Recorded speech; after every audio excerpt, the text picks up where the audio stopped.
I certainly think that Zelensky has reminded us what political courage looks like and what freedom means. A readiness to fight and die to prevent your country from being once again subjugated by Russian tyranny. It's a deeply impressive thing. And many of us in the West had sort of forgotten what that looked like. We'd been taken in by the braggadocio of false heroes.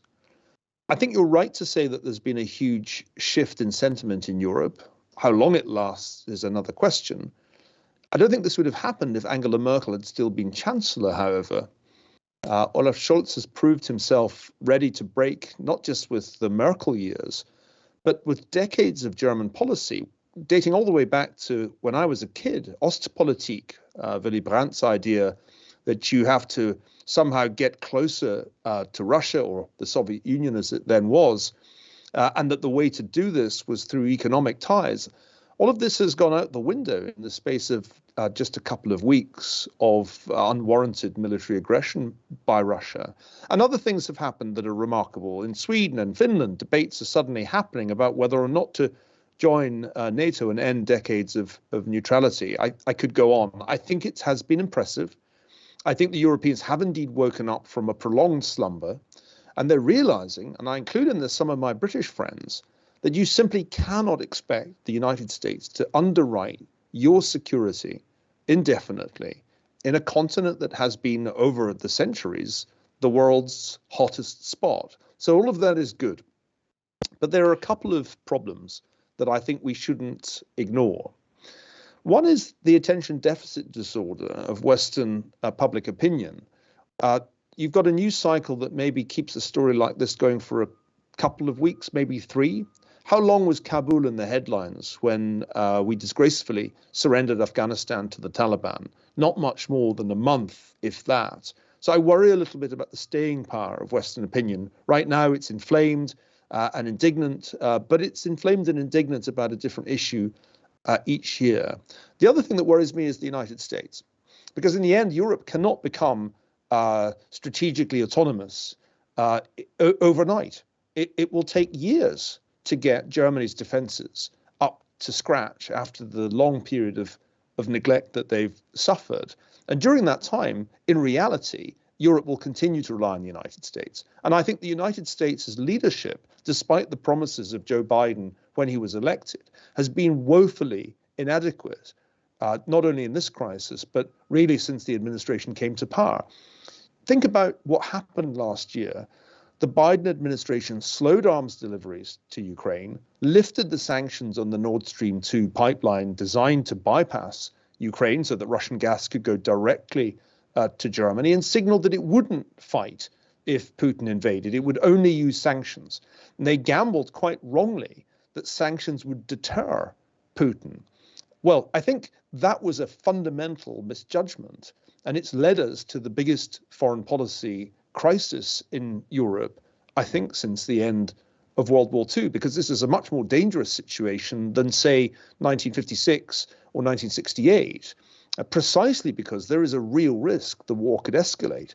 They heard Putin threaten the use of nuclear weapons, and they did not respond as they should have responded by saying unequivocally, if you do that, we will retaliate in kind. So there have been all kinds of really disappointing mistakes by the American administration.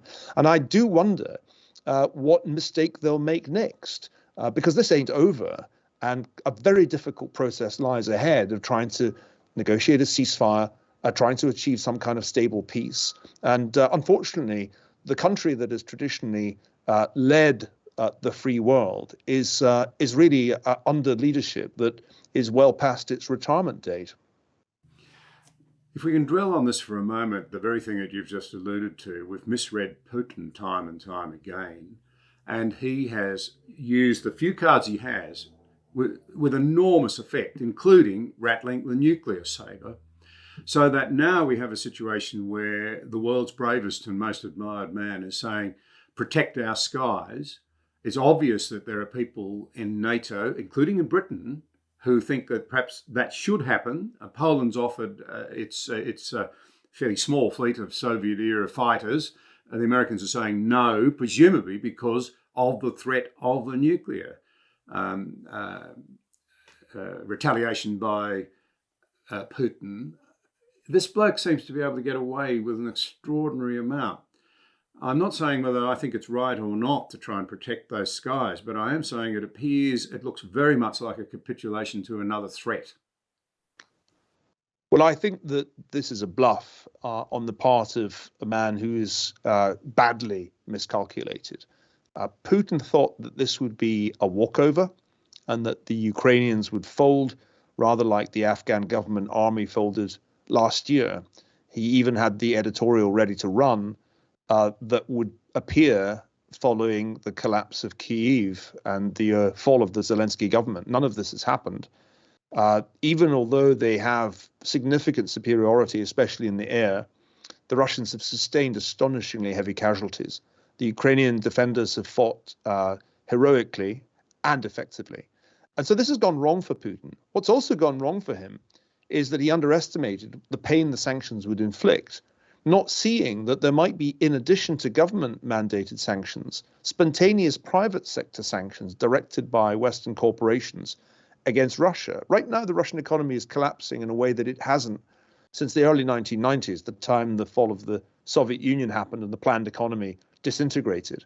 And that is forcing Putin, I think, in a relatively short time frame to the negotiating table. So let's not forget, he screwed this up. And his Chinese friends in Beijing must be looking in disbelief at the fiasco that has resulted from an invasion that they gave the green light to around about the eve of the Beijing Olympics. I think that the threat to use nuclear weapons was a bluff, but unfortunately it worked. I think, on the other hand, that we were right not to discuss a no-fly zone because that would have involved a NATO war on Russia. And that, I think, was not necessary under the circumstances. NATO completely dominates Russia militarily and in nuclear terms too, because I suspect technologically the US nuclear capabilities are superior to those of the Russians. But the point is that if we had sufficiently armed the Ukrainians in the run-up to this conflict, there wouldn't have been any need to discuss no-fly zones. The problem is we left it too late to arm the Ukrainians adequately. And this was the great policy error. Arms sales to Ukraine peaked in 2018 and subsequently declined. This was on the watch of both Trump and Biden. And I think the key to this whole crisis has been a failure to arm the Ukrainians sufficiently to deter the Russians. Sanctions aren't a deterrent. Weapons are a deterrent. And we didn't give the Ukrainians enough. And that is, I think, at the heart of the current crisis.